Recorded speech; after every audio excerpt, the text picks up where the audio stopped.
युक्त होकर के ही विराजमान है। और लीला में चेष्टा है और चेष्टा निरंतर निरंतर आनंद बढ़ता हुआ चला जा रहा है। उसका आनंद, एक लीला हुई आनंद समाप्त हो गया ऐसा नहीं है, आनंद निरंतर निरंतर बढ़ता हुआ चला जा रहा है। तो इसलिए असीमित आनंद विराजमान है और जब आनंद असीमित है तो उसकी चेष्टाएं भी निरंतर निरंतर असीमित रही आएंगी। ऐसी स्थिति में भगवत लीला नित्य नित्य सर्वदा सर्वदा विराजमान है और उस लीला का, उन चेष्टाओं का भगवान की असीमितता के साथ में कोई विरोध नहीं है। असीमित वस्तु में भी अपने स्वरूप में निरंतर निरंतर चेष्टाएं हो सकती हैं। इसलिए श्रीमद् भागवती संहिता उस लीला तत्व का विशेष रूप से गायन कर रही है। उस लीला का गायन करते हुए लीला के श्रवण के द्वारा लोभ उत्पन्न होगा और लोभ उत्पन्न होकर के जब वस्तु जो प्रेम है, वो प्रेम लोभ के कारण जो उत्पन्न होगा, वह प्रेम स्थायी होकर के विराजमान होगा। इस बात को स्थापित करने के लिए सर्वप्रथम श्रीमद् भागवत के महात्म्य का पद्म पुराण के अंतर्गत निरूपण कर रहे हैं। श्रीमद् भागवत के लिए अनेक अनेक रूपक दिए गए। इनमें सबसे पहला एक रूपक वो है कि श्रीमद् भागवती संहिता वह सूर्य है।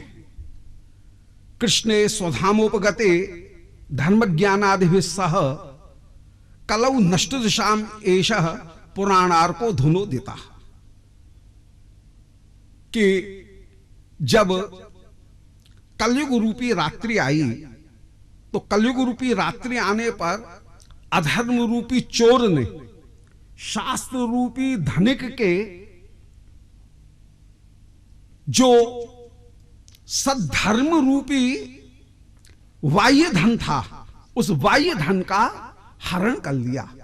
जो भक्ति रूपी महाधन था वो तो था तिजोरी के भीतर, वो तिजोरी को तोड़ने की तो सामर्थ्य हुई नहीं अधर्म की। उसने धर्म रूपी जो धन था उस धन का हरण कर लिया। अब श्री कृष्ण का तो एक बार आविर्भाव हो गया था, कृष्ण अवतार है, कल्पावतार, वो तो दोबारा उत्पन्न होगा नहीं। श्री कृष्ण तो दोबारा आएंगे नहीं, क्यों, कल्पावतार हैं। इसलिए श्री कृष्ण ने उस समय सूर्य के रूप में, श्रीमद् भागवत के रूप में जब अवतार धारण किया तो जैसे सूर्य के आने पर चोर भाग जाते हैं, इसी प्रकार श्रीमद् भागवत रूपी सूर्य के उदय हो जाने पर जो अधर्म रूपी चोर था, जिसने धर्म रूपी जो धन था उसको चुराया था, उस धन को छोड़ करके अधर्म भाग गया। मुख्य जो धर्म था वह तो सर्वदा सर्वदा पहले भी सुरक्षित था और सर्वदा सुरक्षित मूल धन तो रहेगा ही, उसको तो कहीं कोई चोर चुरा नहीं सका। जो अधर्म में, धर्म में हानि हुई थी अधर्म के कारण, उस धर्म की पुनः पुनः स्थापना हो गई। इसलिए श्रीमद् भागवत संहिता ऐसे सूर्य हैं जिन सूर्य के द्वारा धर्म रूपी धन की स्थापना हुई, अर्थात वे संपूर्ण श्रुति के सार हैं। परंतु ये श्रीमद् भागवत का बहुत बाहरी प्रयोजन है कि धर्म की स्थापना, ये श्रीमद् भागवत का मुख्य प्रयोजन नहीं है। श्रीमद् भागवत के लिए एक दूसरा रूपक दिया गया कि श्रीमद् भागवत दीपक है। कस्मयेन विभाषितो मतलब ज्ञान प्रदीप, ये ज्ञान रूपी दीपक कृपा करके जलाया गया।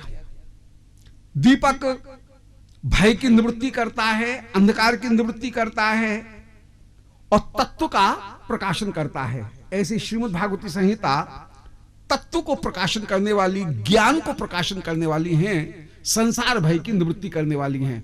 परंतु ये रूपक भी श्रीमद् भागवत का मुख्य जो प्रयोजन है उसकी ओर संकेत करने वाला नहीं है। अज्ञान की निवृत्ति करना यह भी श्रीमद् भागवत का मुख्य प्रयोजन नहीं है। श्रीमद् भागवत के लिए एक तीसरा रूपक दिया गया। वो तीसरा रूपक दिया गया कि श्रीमद् भागवती संहिता कल्प वृक्ष हैं। श्रीमद् भागवताभिध सुरतरु तारांकुर सज्जनी, ये श्रीमद् भागवत सुरतरु होकर के विराजमान है, अर्थात ये प्रेमा भक्ति प्रदान करने वाले होकर के विराजमान हैं। ये सुंदर एक प्रयोजन था, परंतु ये भी मुख्य प्रयोजन नहीं है।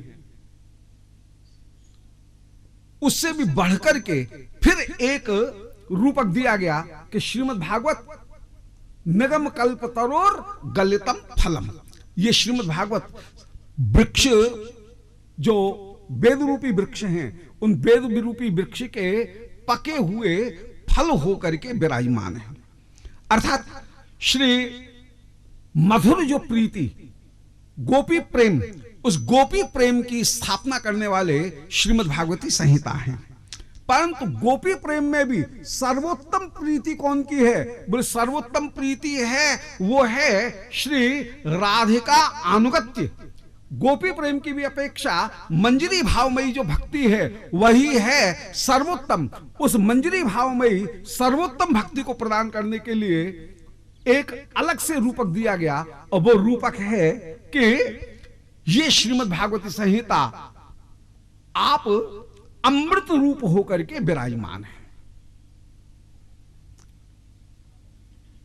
कि हरलीला कथा ब्राता मृतानंदित सत्स्वरम, हरलीला कथा के समूह के द्वारा सत्स्वरों को सुखों जो देवता रूपी जो रसिक जन हैं उनको यह अमृत का दान करने वाली मोहिनी होकर के विराजमान है। श्रीमद् भागवती संहिता ऐसा अमृत है जिनको कृपा रूपी मोहिनी ने भक्त रसिक जनों को कृपा करके प्रदान किया। तो श्रीमद् भागवत का ये जो रूपक है, ये रूपक सर्वोत्तम रूपक है और श्रीमद् भागवत के मुख्य प्रयोजन को स्थापित करने वाला है। श्रीमद् भागवत सूर्य हैं, माने संपूर्ण श्रुतियों के सार हैं, अच्छी बात है। श्रीमद् भागवत दीपक हैं, वे ज्ञान को प्रकट करने वाले हैं, बड़ी अच्छी बात है। श्रीमद् भागवती संहिता कल्प वृक्ष हैं, अर्थात भक्ति को प्रदान करने वाले हैं, बहुत अच्छी बात है। इससे भी सुंदर बात क्या है कि श्रीमद् भागवती संहिता गोपी प्रेम की महिमा को प्रकट करने वाले हैं, वे फल रूप हैं। उससे भी बढ़कर के कौन सी बात है कि वे फल के भी अमृत रूप होकर के विराजमान। फल का भी अमृत क्या है, गोपी प्रेम का भी अमृत क्या है? बोले गोपी प्रेम का भी अमृत है श्रीमन महाप्रभु ने जो मंजरी भाव प्रदान किया, उस मंजरी भाव के द्वारा श्री युगल सरकार की सेवा की जाए, इससे बढ़कर के कोई दूसरा सुख हो नहीं सकता है। इसलिए श्रीमद् भागवती संहिता सर्वोत्तम जो प्रयोजन है उसको प्रकट करने वाले हैं। गोपी भाव के द्वारा भी वो वस्तु की प्राप्ति नहीं हो सकती जो वस्तु की प्राप्ति श्रीमन महाप्रभु के अनुगत्य के द्वारा, मंजरी भाव के द्वारा जो माधुरी की प्राप्ति हो सकती है, वो सीधे सीधे गोपी भाव के द्वारा भी प्राप्त नहीं हो सकती है। इसलिए गोपी भाव से भी बढ़कर के मंजरी भाव श्रीमन महाप्रभु जो स्वभक्ति श्रियम, केवल भक्ति नहीं दे रहे हैं, श्री भक्ति श्री प्रदान कर रहे हैं। ये भक्ति श्री का तात्पर्य क्या है? भक्ति श्री का तात्पर्य है मंजरी भाव। और श्रीमन महाप्रभु स्वभक्ति श्रीयम प्रदान करने के लिए ही अवतरित हुए, स्वभक्ति श्री को प्रदान करने के लिए अवतरित हुए। स्वभक्ति सर्वोत्तम भक्ति कौन सी हो सकती है? वो नायिका भावमयी, गोपी भावमयी भक्ति, वो सर्वोत्तम भक्ति हो सकती है। उसकी भी श्री कौन सी वस्तु है, उसका भी सार कौन सी वस्तु है? बोले उसका भी सार है मंजरी भावमयी भक्ति। उस मंजरी भावमयी भक्ति को प्रदान करने के लिए ही श्रीमन महाप्रभु का अवतार हुआ। अतः महाप्रभु के अनुगत्य में जैसे मंजरी भाव की प्राप्ति हो सकती है, वैसी किसी दूसरे प्रकार से नहीं हो सकती है। यहां पर कोई यदि ये कहे कि भाई मंजरी भाव सीधा सीधा ही प्राप्त कर लेंगे, महाप्रभु के फिर अनुगत्य की आवश्यकता क्या है? जितने भी रसिको पासक जन हैं वे भी तो कहीं श्री प्रियालाल इनकी आराधना करते करते सीधे सीधे मंजरी भाव को प्राप्त करते हैं, दासी सखी भाव को प्राप्त करके वे भी विराजमान होते हैं, अनुगत्यमयी भक्ति वे भी करते हुए विराजमान हैं। तो फिर एक स्टॉपेज और क्यों बढ़ाओ कि पहले अपने आप को श्री महाप्रभु के परिकर में एक ब्राह्मण बालक के रूप में अपने सिद्ध स्वरूप का ध्यान करो, और फिर महाप्रभु जब अंतरदशा में राधा भाव में श्री कृष्ण माधुर्य का आस्वादन प्राप्त कर रहे हैं, तो उनका जो अनुगत परिकर है वह भी फिर निकुंज लीला में प्रवेश करे। पहले महाप्रभु की लीला में अपने स्वरूप का ध्यान करो, और फिर महाप्रभु जब ब्रज लीला में प्रवेश करें, निकुंज लीला में प्रवेश करें, निकुंज लीला का ध्यान करें अंतरदशा में, उस समय हम तब जाकर के आस्वादन प्राप्त करें। एक स्टॉपेज बढ़ाने की आवश्यकता क्या है, सीधा सीधा ही राधा कृष्ण का निकुंज का ध्यान करें ना, महाप्रभु को साथ में लेकर के ध्यान करने की आवश्यकता क्या है? नहीं, आस्वादन में अंतर पड़ जाएगा। यदि सीधा सीधा आस्वादन किया गया, अनुगत्य पूर्वक ही भले किया गया, परंतु सीधा सीधा आस्वादन करने पर उस कोटि के आस्वादन की प्राप्ति नहीं हो सकती है जो महाप्रभु के अनुगत्य के द्वारा जिस आस्वादन की प्राप्ति हो सकती है। क्योंकि श्री महाप्रभु कौन है? बोले महाप्रभु हैं अंत कृष्णम बहिर्गौरम, राधा भावद्युत सुबलित, आश्रय जाति आस्वादन को कर रहे हैं। श्री राधारानी जैसा आस्वादन प्राप्त कर रही हैं, उस आस्वादन को कृष्णचंद्र आस्वादन करने वाले हैं। यहां पर आस्वादन करने वाला कौन है? कृष्ण। और आस्वादन किसका है? बोले राधारानी का। तो श्री कृष्ण के द्वारा, अब हम कृष्ण बन नहीं सकते हैं, इसलिए सीधे सीधे निकुंज में प्राप्त करेंगे, प्रवेश करेंगे, तो क्या कृष्ण जैसा आस्वादन प्राप्त हो सकता है? नहीं हो सकता है। कृष्ण के आस्वादन को कोई दूसरा तो प्राप्त कर ही नहीं सकता है। परंतु महाप्रभु के अनुगत्य को ग्रहण करके यदि ब्रज के उस मधुरिमा का आस्वादन प्राप्त किया जाएगा तो वो आस्वादन सर्वोत्कृष्ट होगा। क्यों? कृष्ण के आस्वादन से बढ़कर के किसी दूसरे का आस्वादन हो नहीं सकता है। और श्री राधारानी का जो आस्वादन है उससे बढ़कर के कोई दूसरा आस्वादन नहीं हो सकता है। कृष्ण जैसा कोई अधिकारी नहीं और राधा रानी जैसा कोई आस्वादन नहीं। दोनों वस्तुओं का आस्वादन प्राप्त करना है तो श्रीमन महाप्रभु के अनुगत्य के द्वारा यदि आस्वादन किया जाएगा तो ब्रज लीला का और निकुंज का जो सर्वोत्तम आस्वादन प्राप्त है वो आस्वादन प्राप्त हो सकता है। सीधे सीधे भी वृंदावन में निवास करते हुए सीधे भी निकुंज का ध्यान किया जा सकता है, निकुंज में प्रवेश किया जा सकता है, परंतु वो आस्वादन उतना मधुर नहीं होगा जितना कि श्रीमन महाप्रभु के अनुगत्य के द्वारा जब लीला में प्रवेश किया जाएगा तो जो आस्वादन जितना मधुर होगा उतना आस्वादन कोई और मधुर हो नहीं सकता है। श्रीनिताय गौर हरि बोल। इसलिए महाप्रभु के अनुगत्य के द्वारा इस आस्वादन को प्राप्त करने के लिए हम प्रवृत्त होंगे। श्री ऐसे आस्वादन को प्राप्त करने के लिए एक अंतिम रूपक दिया गया और वो रूपक दिया गया कि श्री श्रीमद् भागवती संहिता अमृत है और उस अमृत का भी परिपूर्ण रूप से जो आस्वादन प्राप्त किया वह आस्वादन स्वयं कृष्ण ने किया। तो श्री कृष्ण राधिका भाव धारण करके आश्रय जाति आस्वादन प्राप्त करते हुए जो विराजमान हैं उस आस्वादन को प्राप्त करने के लिए श्री श्रीमद् भागवती संहिता मोहिनी रूप में अपूर्ण रूप से विराजमान होकर के उस माधुर्य का आस्वादन करती हुई विराजमान है।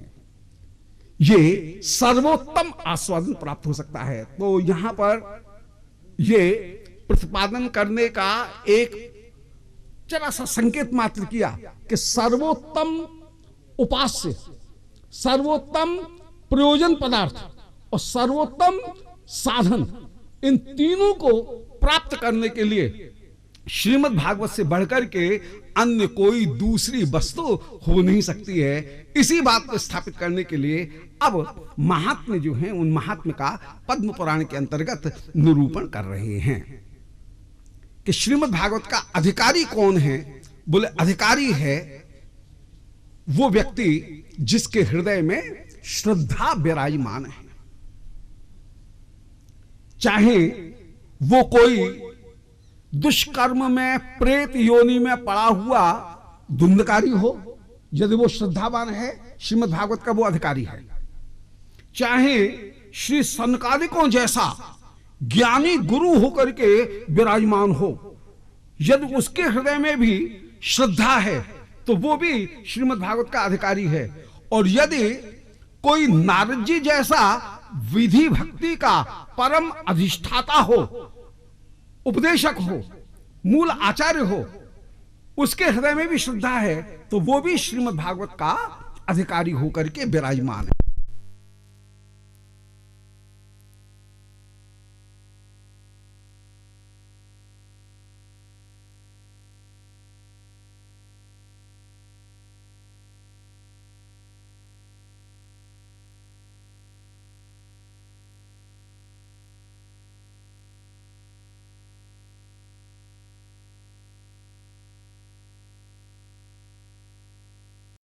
पूरी तरह से त्याग कर दिया है। प्रव्रजंतम, जिनको कर्म बंधन की प्राप्ति नहीं है, जहां पर यज्ञोपवीत संस्कार भी नहीं हुआ है। रसकों ने तो वर्णन किया कि जन्म लेने के साथ साथ नाल जो है उसको ही कंधे के ऊपर जनों की तरह से लटका करके जो श्री सुखदेव जी बस नालोच्छेदन भी जिनका नहीं हुआ है, और प्रव्रजंतम जो वन की ओर चल दिए हैं। अनुपेतम, यज्ञोपवीत जिनका नहीं हुआ। अपेत कृत्यम, जो जितने भी कृत्य उन सब कृत्यों से दूर होकर के विराजमान हैं, सब कृत्यों से परे होकर के जो विराजमान हैं। वेद व्यास जी के संपूर्ण भजन के परम फल रूप होकर के जो श्री सुखदेव जी विराजमान हैं, द्वैपायन, जो वेद व्यास उनके जो तप के फल रूप होकर के विराजमान हैं।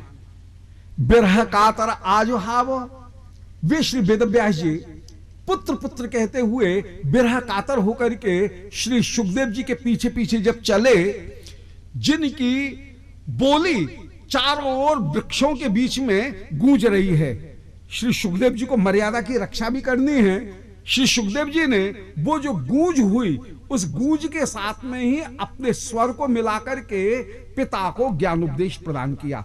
पुत्र होकर के पिता को ज्ञानोपदेश प्रदान करेंगे तो उचित नहीं होगा, इसलिए पुत्रेत तन्मयतया तरवोभिनेदु, वृक्षों की जो गूंज थी उस गूंज के साथ में ही अपने स्वर को मिलाकर के उन्होंने पिता को ज्ञानोपदेश प्रदान किया। बोले पिताजी, पुत्र, वेद व्यास जी कह रहे थे पुत्र पुत्र पुत्र, बेटा बेटा बेटा, कहां जा रहे हो, कहां जा रहे हो। श्री सुखदेव जी ने पुत्र शब्द के साथ में ही स्वर मिलाकर के कहा। बोले पुत्र, पिताजी किसको पुत्र कह रहे हो, कौन कौन का पुत्र, कौन कौन का पिता।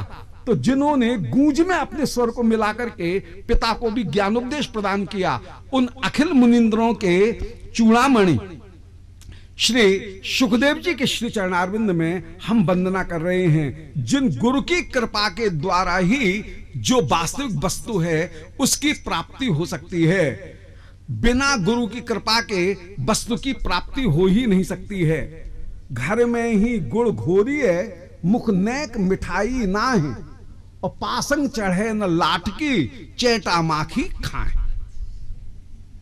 यदि कोई ये विचार करे, बोले अरे गुड़ बनाने की क्या आवश्यकता है, गुड़ एक मिला बना करके कह रहे हैं, बोले गुड़ बनाने की, गुड़ को खरीदने की क्या आवश्यकता है, घर में ही गुड़ बना लेंगे, ईख ले आएंगे और ईख का रस निकाल करके उसको खदका करके गुड़ बन जाएगा। तो घर में गुड़ बनाओगे तो गुड़ काला पड़ जाएगा, कभी ककरीला पड़ जाएगा, कभी कड़वा भी पन उसमें आ जाएगा, कभी खारा बन जाएगा। जो जानते हैं गुड़ बनाना वे ही जानते हैं कि कैसी चाशनी होगी, चाशनी को कैसे शुद्ध किया जाएगा, तब जाकर के गुड़ बनेगा। घर में गुड़ नहीं बनाया जा सकता, जो जानकार है उसके द्वारा ही गुड़ बढ़िया बनेगा। इसीलिए इसी तरह से कोई ये कहे कि अरे गुरुजी भी तो नाम ही बताएंगे, नाम हम अपने आप ही कर लेंगे, गुड़ बनाने की क्या आवश्यकता, तो वहां पर काम नहीं चलेगा। घर में ही गुड़ घोरी है, मुख ना है। घर में गुड़ घोरा जाएगा तो मुख में मिठास नहीं आएगी। पासंग चढ़े न लाट की, ऐसे घर में बनाए हुए जो गुड़ है वो लाट के गुड़ के बराबर भी नहीं होगा। लाट का गुड़ किसी काम का नहीं, केवल तमाकू वाले उसको ले जाते हैं और तमाकू में कूट करके केवल चिलम में पीने के काम में आता है। वो लाट का गुड़ पशु के आगे भी पटको तो वो भी मुंह फेर लेता है। तो घर में बनाए हुए जो गुड़ वो लाट के गुड़ से भी बेकार होगा। और मुश्किल और हो जाएगी कि चैटा माखी खाएं, चैटा और मक्खी इतने हो जाएंगे कि घर में बैठने की जगह नहीं मिलेगी। इसलिए घर में रहने से काम नहीं चलेगा। इसलिए यहां पर श्री गुरुदेव के श्री चरणारविंद में वेद व्यास जी श्री सुखदेव जी के श्री चरणारविंद में वंदना कर रहे हैं कि उन सुखदेव जी के श्री चरणारविंद की हम वंदना कर रहे हैं। ऐसे गुरुदेव का अनुगत्य ग्रहण करके अब कथा भाग प्रारंभ कर रहे हैं कि नैमिषारण्य क्षेत्र में एक बार 88,000 शौनकादिक ऋषि शौनका जब सूति जी को सामने विराजमान देख रहे हैं, सूति जी से कहा, बोले मैं हमने कथाएं बहुत सुन ली हैं परंतु कथा का सार सुनना चाहते हैं। कथा का सार क्या है कि जिसके द्वारा सर्वोत्तम उपास्य की सर्वोत्तम सेवा प्राप्त हो, यही है कथा का सार। सर्वोत्तम पुरुषार्थ, सर्वोत्तम उपास्य तत्व और सर्वोत्तम साधन, इन तीनों को जो प्रतिपादन करे उसका आप हमारे सामने वर्णन करें, जो कि कानों को परम रसायन रूप लगे, जो सारे श्रेय पदार्थों को भी श्रेय बनाने वाली, संसार में कर्म ज्ञान भक्ति इन तीनों को श्रेयस्कर करने वाली वस्तु कौन सी है? बोले बिना नाम के कर्म फल प्रदान नहीं करेंगे, बिना नाम के ज्ञानी की संसार की निवृत्ति नहीं होगी, और बिना नाम के जो रसिक जन है भक्तगण उनको भी प्रेम की प्राप्ति नहीं होगी। ऐसे नाम की महिमा, भगवत लीलात्मक जो नाम, उनकी महिमा जिसमें प्राप्त हो, ऐसे साधन को आप हमारे सामने वर्णन करें। श्री कृष्ण की प्राप्ति करने वाले जो साधन, सर्वोत्तम साधन कौन है? लीला परक नाम। ये है कृष्ण प्राप्त करम सस्वत साधनम, कृष्ण प्राप्ति को कराने वाला सर्वोत्तम साधन। फिर से बात को दोहरा दें कि लीला परक भगवान नाम, ऐश्वर्य परक भगवान नाम नहीं, उनकी भी अपेक्षा तुरंत प्रेम को उत्पन्न करने वाली जो वस्तु हैं वो लीला परक नाम है। गोविंद जय जय, गोपाल जय जय, राधा रमण हरि, गोविंद जय जय। तो हरि नाम, राधारमण नाम, गोविंद नाम, गोपाल नाम, इन नामों के द्वारा जैसे प्रेम की प्राप्ति होती है, ऐसे प्रेम की प्राप्ति जगन नियंता परमात्मा, परमेश्वर, ब्रह्म, ईश्वर, इन कहने पर प्रेम की प्राप्ति वैसी नहीं होती जैसे गोपाल कहने पर, जैसे राधारमण कहने पर प्रेम की प्राप्ति होती है। तो श्री कृष्ण की मधुरिमा, सर्वोत्तम जो स्वरूप है, उसको प्राप्त करने के लिए जो सर्वोत्तम साधन है, उस साधन का आप हमारे सामने वर्णन करें। श्री सूति जी कह रहे हैं, बोले हम तुम्हारे सामने संपूर्ण सिद्धांत का सार ही निरूपण कर रहे हैं। भगवान की जितनी भी शक्तियां हैं, उन सारी शक्तियों में सर्वोत्तम शक्ति, सर्वप्रधान शक्ति जो है वह आनंद शक्ति ही है। दार्शनिक दृष्टि से देखा जाए तो आनंद शक्ति ही सर्वोत्तम होकर के विराजमान। किसी वृत्त में 3 वस्तुएं होती हैं, एक होता है परिधि, एक होती है त्रिज्या और एक होता है केंद्र। केंद्र क्या है? केंद्र है आह्लादनी शक्ति, जिसमें घनता सबसे ज्यादा है। जब आह्लादनी शक्ति अपने स्वरूप को थोड़ा सा संकुचित करती है तो वही चित्त शक्ति के रूप में, त्रिज्या के रूप में, अर्धव्यास के रूप में विराजमान होती है। और जब वह अपनी आह्लादनी शक्ति ही अपने स्वरूप को थोड़ा सा और संकुचित करके विराजमान होती है, तो वह आह्लाद ही कहीं व्यापकता रूप में, परिधि रूप में विराजमान होता है। वही है सत्शक्ति, ईश्वर की सच्चित और आनंद। इनमें तीनों शक्तियों का जो भेद है, वो तीनों शक्तियों का भेद तत्वतः आनंद के कारण ही है। इसी बात को श्री चैतन्य चरितामृत में एक बड़ी अद्भुत तरह से निरूपण कर दिया गया कि माधुर्य भगवत्ता सार। भगवत्ता का सार क्या है? बोले आनंद है, माधुर्य है। वह माधुर्य ही जितना जहां ज्यादा प्रकाशित हो रहा है, वहां वह माधुर्य होकर के विराजमान है। वह माधुर्य जहां अपना किंचित संकोच करके विराजमान है, तो वही ज्ञान के रूप में प्रकट हो रहा है। वह माधुर्य ही अपना और संकोच परंतु व्यापकता ज्यादा प्रकट कर रहा है, तो वही कहीं स्वरूप होकर के विराजमान। श्री कृष्ण आनंदमय होकर के विराजमान है। इसका तात्पर्य है कि जहां भगवान अपने स्वरूप को कहीं व्यापक रूप में सामने दिखा रहे हैं, वह है संधिनी शक्ति। जहां दिखाया जा रहा है, वह है संबित शक्ति। और जहां वे आनंद रूप हैं, उनका स्वरूप जो है वह है अपने आप में आनंद। तो आह्लाद के कारण ही ह्लादिनी, संबित और संधिनी, ये तीनों शक्तियां परिपूर्ण रूप से विराजमान हैं। तो मूल रूप वस्तु जो है, वो मूल तत्व जो है, वह है आनंद।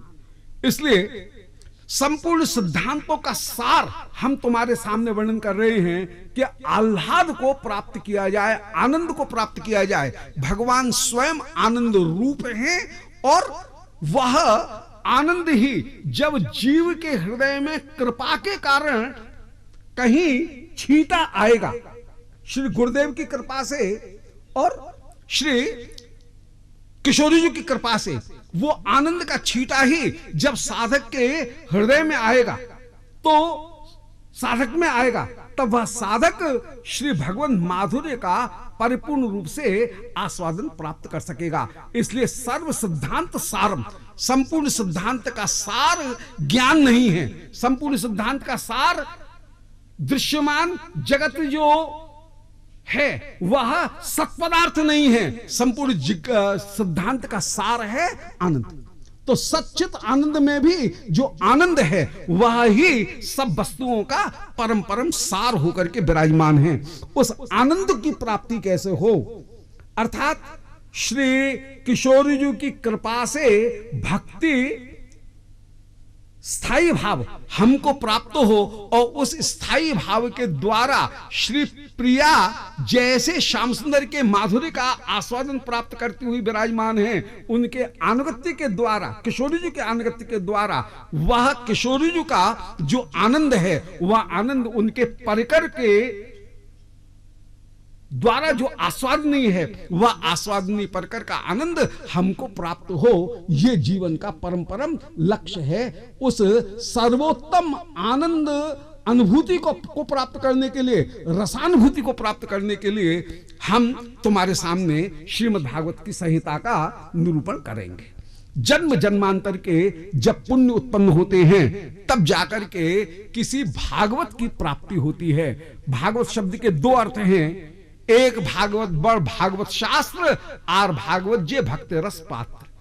या तो श्रीमद् भागवती संहिता और या वैष्णव, उन वैष्णवों की कृपा के द्वारा उस भागवत तत्व की प्राप्ति होती है। ये श्रीमद् भागवती संहिता देव दुर्लभ होकर के विराजमान। जिस समय श्रीमद् भागवत सुखदेव जी वर्णन करने के लिए बैठे, आकाश से देवता सोने का कलसा जिसमें अमृत भरा हुआ है उसको लेकर के आए और कहा, बोले महाराज इस कल से इस अमृत को परीक्षित को पिला दो, उनका मृत्यु भय दूर हो जाएगा, कृष्ण कथामृत हमको दे दो। सुखदेव जी मौन होकर के बैठ गए। मन में विचार किया कि ये श्रीमद् भागवती रूपी महा अमृत यदि इन कर्मकांडी देवताओं के हाथ में पड़ गया, तो ये इसका कहीं अवमूल्यन कर देंगे। इसका प्रयोग ये सुख के लिए, धन, पुत्र, स्वर्ग, इनको प्राप्त करने के लिए श्रीमद् भागवत का प्रयोग करने लग जाएंगे। इसलिए चुप होकर के बैठ गए। जब देवता चले गए उस समय परीक्षित महाराज जो केवल सेवा कामी हैं, उन सेवा कामी परीक्षित महाराज को ही श्रीमद् भागवती संहिता श्री सुखदेव जी ने श्रवण कराई। इसलिए श्रीमद् भागवती संहिता देवताओं को भी दुर्लभ है। सुखदेव जी हंस रहे हैं, परीक्षित महाराज हंस रहे हैं कि कहां प्राकृत सुधा और कहां कृष्ण कथा रूपी अमृत। अतः मेने रे भगवद रूपम शास्त्रम भागवतम कलौ। ये श्रीमद् भागवती संहिता साक्षात भगवत स्वरूप होकर के ही विराजमान है। प्रथम स्कंध, द्वितीय स्कंध दोनों श्री कृष्ण चंद्र के चरण हैं। तृतीय स्कंध, चतुर्थ स्कंध दोनों जंघा हैं। पंचम स्कंध कटी है। षष्ठ स्कंध आपका उदर है। सप्तम, अष्टम ये दोनों मुरली मनोहर श्री श्याम सुंदर की भुजा हैं। नौम स्कंध वक्षस्थल होकर के विराजमान है।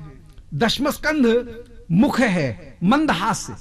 एकादश स्कंध ललाट और द्वादश स्कंध मस्तक होकर के विराजमान।